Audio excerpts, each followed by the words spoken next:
abamu ku basuubuzi abaakosebwa amataba mu Kampala ku nkomekerero y'omwaka oguwedde bakedde kusalako maka ga minisita wa Kampala Hajati Misa Kabanda agasangibwa ekitebi nga baagala abannyonnyole eby'okubawa ensimbi obuwumbi 20 ez'abasuubizibwa omukulembeze w'eggwanga we bituuse.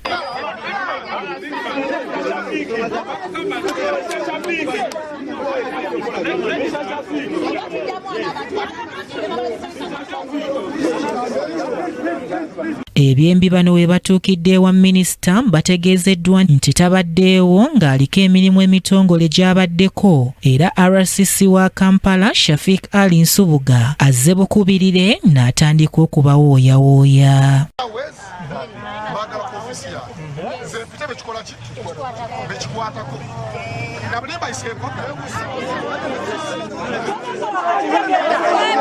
Abamu ku basuubuzi bano batubuulidde ensonga ebatanudde okulumba minisita mu maka ge mu kifo ky'okumusisinkana mu woofiisi mu bukaawe obw'ekitalo bategeezezza nti bagumiikiriza ne batuuka we bakoma.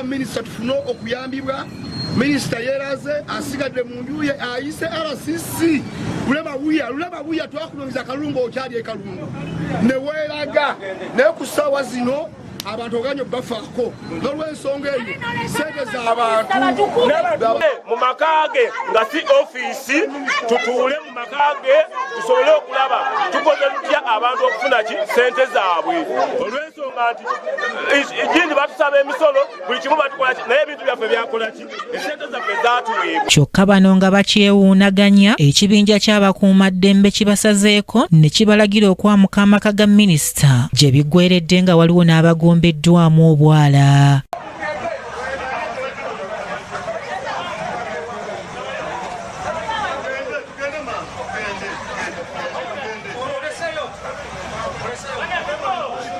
Akulira omukago ogutaba ebibiina by'abasuubuzi John Kabanda avumiridde ekyabasuubuzi okulumba amaka ga minisita era ne yeetonda ku lwabwe.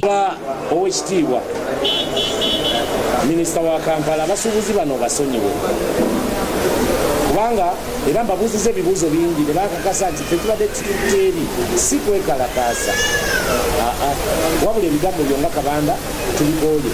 Nze mwennyini njogedde nabo bantwalidde ku misinde gitabangawo bakambwe ennyo ekitagambika kubanga ekyokubanyonnyola bye tubagambye leero n'enkya ge tukola ki bye tuddamu. Kabanda kyokka avumiridde eryanyi erikozeseddwa abasirikale omubadde okulirika abasuubuza emigoba nte n'okugombamu abamu obwala kyokka n'abagumya nti ensonga y'okubawa ensimbi ekolwako.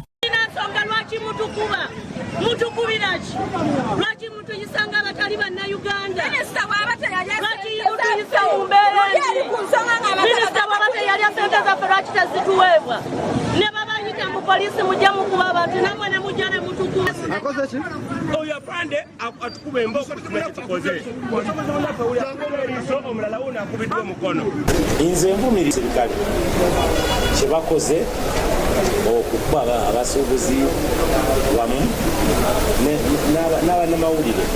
Nze sikakasa nti ye pozishoni ya maama waffe Hajati Misa Kabanda sigikakasa era mutusonyiwe nammwe abakutuusiddwako obuvune. Enteekateeka zaffe ez'okwogerako ne minisita Misa Kabanda zigudde butaka oluvannyuma lw'okutegeezebwa nga bw'ali ku mirimu emitongole.